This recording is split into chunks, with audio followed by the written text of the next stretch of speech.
आज की कहानी है सारा और एलेक्स की कहानी। सारा और एलेक्स एक ही शहर में रहते थे, लेकिन इससे पहले कभी मिले नहीं थे, जब तक कि भाग्य उन्हें एक संकट यानी कोविड के दौरान साथ नहीं लाया।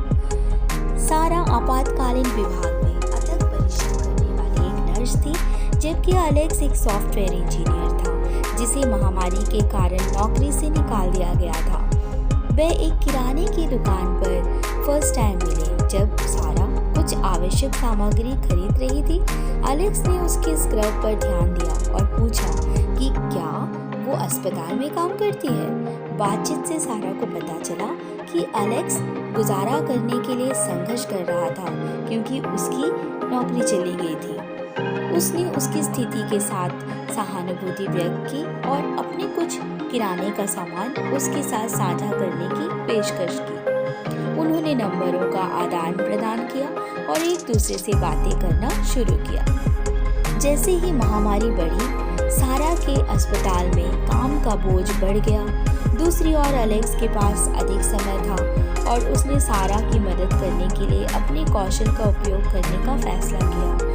उन्होंने मरीज के डेटा को प्रबंधित करने में मदद के लिए अस्पताल के लिए एक सॉफ्टवेयर विकसित करना शुरू किया, जिसने सारा को प्रभावित किया। उन्होंने एक साथ काम करना शुरू किया और उनकी दोस्ती दिन ब दिन मजबूत होती चली गई।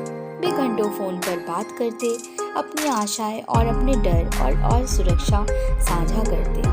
महामारी की चुनौतियों के बावजूद सारा और एलेक्स को एक दूसरे के साथ सुकून मिला। उन्होंने कठिन समय में एक दूसरे का साथ दिया और उनकी दोस्ती धीरे धीरे प्यार में बदल गई। सामाजिक दूरी के उपायों के कारण वे व्यक्तिगत रूप से नहीं मिल सकते थे, लेकिन उन्होंने जुड़े रहने के लिए रचनात्मक तरीके खोजे। वीडियो कॉल कर लेते थे। वे जानते थे कि उनका प्यार सच्चा था और जब महामारी खत्म हो जाएगी तो वे एक साथ रहना चाहते थे। जब प्रतिबंधों में ढील दी गई तो सारा और एलेक्स पहली बार पर्सनली मिले और उन्होंने एक भावनात्मक आलिंगन साझा किया और ये स्पष्ट था कि उनका प्यार समय के साथ मजबूत हुआ था।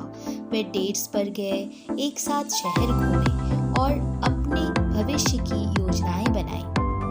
वर्षों बाद जब वे उस कठिन समय को याद किए तो उन्हें एहसास हुआ कि उनके दिल में एक दूसरे के लिए जो प्यार था, उसी ने उन्हें आगे बढ़ाया। महामारी ने उन्हें एक साथ ला दिया था और वे जानते थे कि वे जीवन भर साथ रहने वाले थे। ऐसी और कहानियों के लिए हमारे चैनल को सब्सक्राइब कर ले। धन्यवाद।